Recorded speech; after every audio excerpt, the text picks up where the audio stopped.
Before we speak of what new ink painting might mean, we must first acknowledge how profoundly complex and multi-layered the tradition of ink itself is, and how difficult it becomes to express in a contemporary world shaped by globalized artistic languages, practices that emerge from entirely different epistemologies. Translating these concepts into English, into West-centric linguistic system reveals not only conceptual limits, but also cultural mismatches. To understand why an artist takes rubbings of nature, or why one embodies ink inside an intact vessel only to break it open, or why another cuts thousands of sheets of hanji and layers them to create cloud, one must grasp the vast depth of calligraphy and the philosophy.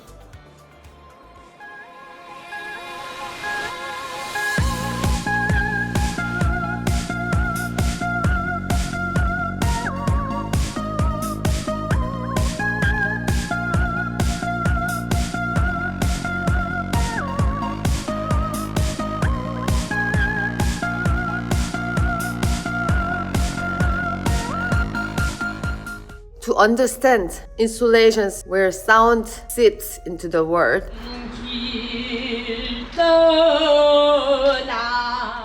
or works formed without boundaries by letting ink dissolve water as printing method, or orchids not painted with brush but fabricated from plastics and photographed, one must face the intentional, cultural, and historical ambiguities embedded in these gestures, and how translating them into English only re-entangles them.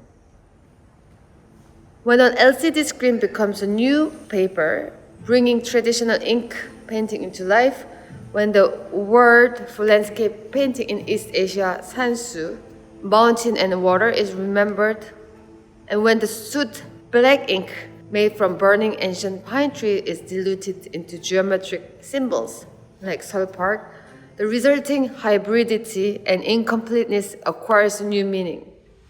Ink painting, though developed differently across East Asia for thousands of years, uses brush, ink, and paper. And this monochrome painting is created by tonal gradations through water and black ink. Curiously, areas of brightness may be rendered in dark ink, and historically, calligraphy and painting once had equal status. Only in Northern Song did some argue for distinction. Remembering this calligraphy itself is a symbol of pictography origin, it becomes clear that Western separation of writing and image never applied here. We do study Pompeian frescoes in the Roman mosaics, medieval iconography of still life. They disappear and reappear much later as a secular form shaped by mercantile culture.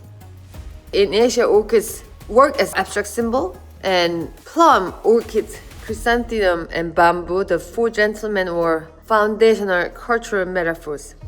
So explaining East Asian ink practice through familiar Western words such as yin and yang, the emptiness becomes a dilemma. Where does one begin, and how far must one unpack the layers of nuances of each term? Historical writing has been long shaped by Western impulses towards classification, conquest, and ordering. Western thought privileged memory as the basis of knowledge and identity. Knowledge in this tradition is not an inner sensory intuition but an approach towards an externalized structure. For Plato, for example, knowledge was recollection, the soul remembering the forms it once knew. For Aristotle, memory was an image, and every image occupied a place, topos. Cicero's mnemonics place stories within imagined architectural spaces. Memory, therefore, was not storage but the acquisition of order, and the method by which order becomes manifest.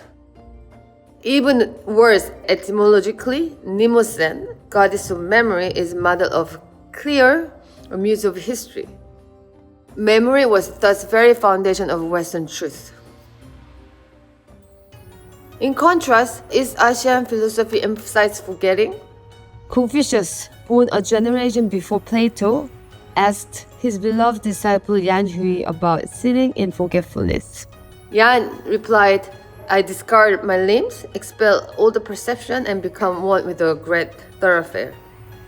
Taoism opens with the phrase, the Tao that can be spoken is not the constant Tao.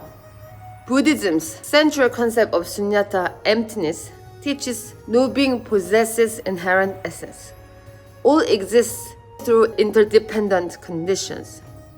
So emptiness is not void but relationality, the mutual leaning of all things. Indeed, the ancient graph for relationship depicts a bound prisoner, a reminder that every existence is tethered in a vast causal web. Western civilization measured meridians to find pole stars or imagine southern continent. They mapped, conquered, and often erased. Yet scientific advancement expanded the distance between human and nature and between human and human. So how might artists rooted in East Asian thought recover a sense of relationality? The tradition of painting, the brush, order, sequence, and the posture derived from calligraphy. When you compare Pompeian frescoes, played this trump loyal, blurring illusion between reality, the creators and commissioners were different. Whereas Kangwon delicate attached to Hanji evokes floating landscape, fragile. It appeared like a condensation of a cloud. In 2019, after a great loss, his paintings turned into writing distilled his words, layered and veiled, painted over, until the text legibility disappears. Now his works breathe like living beings. The Taoist concept of mola ilche, the unity of self and object, appears in Kim Sang-hyun's work as well, where the boundaries between subject and artwork dissolves. He uses Asian hand-rubbing printing. Unlikely immaculately pressed Western printmaking requires heightened sensitivity and self-discipline. After studying Western paintings, he went to study ancient rubbings in China and transformed the various vigorous brushwork of Chusa Kim Jung-hee into installation and hand-rubbing prints. Rubbing also records Chusa, an eminent epigrapher who studied ancient inscription by pressing paper onto stones and interpretation of result marking archaeological texts. The Bukhansan monument of King Jinung of Shilla is a stone stele erected on Bukhan mountain by King Jinung, reigned 540 to 576 AD, the 24th king of Shilla kingdom.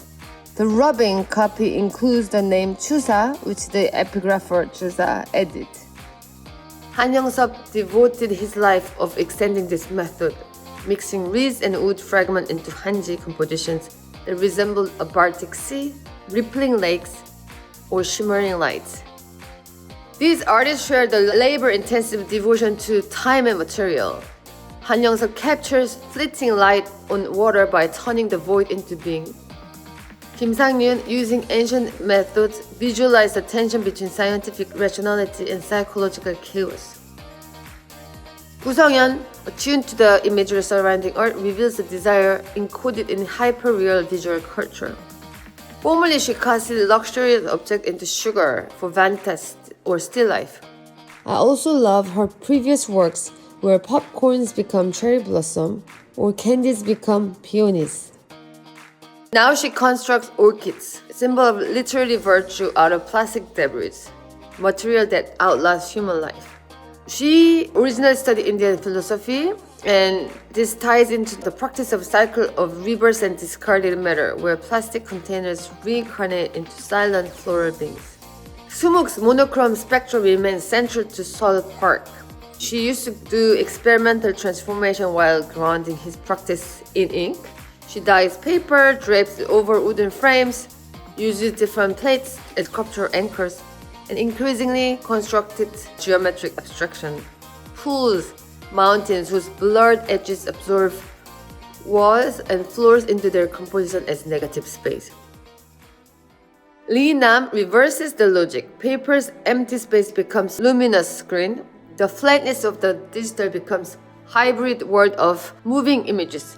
He restores vitality to classical works often encountered behind museum glass or in books reproductions. animating them through seasonal cycles.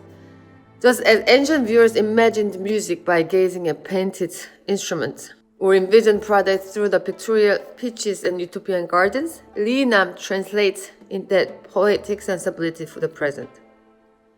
And to understand Jeong Kwang's broken moon jar, one must turn to bend is to be whole, from Laozi's Tao Te Ching. He views the moon jar as a metaphorical container, breaking it to reveal the ink inside. This act transforms into the phrase, through breaking, one becomes whole. In Taoist thought, breaking is not destruction, but transformation.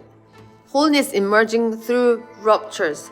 The shattered fragments, like bent pine trees or slow-moving sloths, embody a slowness of vulnerability, often dismissed. Jeong asserts the opposite. These broken pieces are not weak, but essential. Guseongyeon's orchids do not vanish either, they persist. Plastic fragments turned into beings, pebbles become rocks, rocks become mountains, mountains become landscape. Sugar becomes treasure, candy becomes peonies, popcorn becomes plum blossoms. These shape-shifting, destabilize conventions and hierarchies of meaning. As boundaries dissolve, even our emotions begin to tremble. In Korea, koksori, ritual weeping, summons the dead into the present through the bodily sound. Kei-yoon focuses on this threshold, using the dual meaning of kok, wail, and to bend. She constructs coin-shaped forms reminiscent of hanbok skirts, embedding EMF microphones. The small internal fan produces subtle vibrations, transmitting the tremor of ink or the sound across the surface. The bodiless voice responds to the viewers, and then the electromagnetic fields, quoting the phrase, Korean sound is drawn with a brush, Western sound is written with a pen. She reveals the subtle, invisible key within a world dominated by linear, rational, plus-based Western sensibilities. Nothing in nature moves in a straight line. Light itself refuses to be only wave or only particle. And as the technology draws us deeper into perception, we begin to unlearn what we once believed to be true.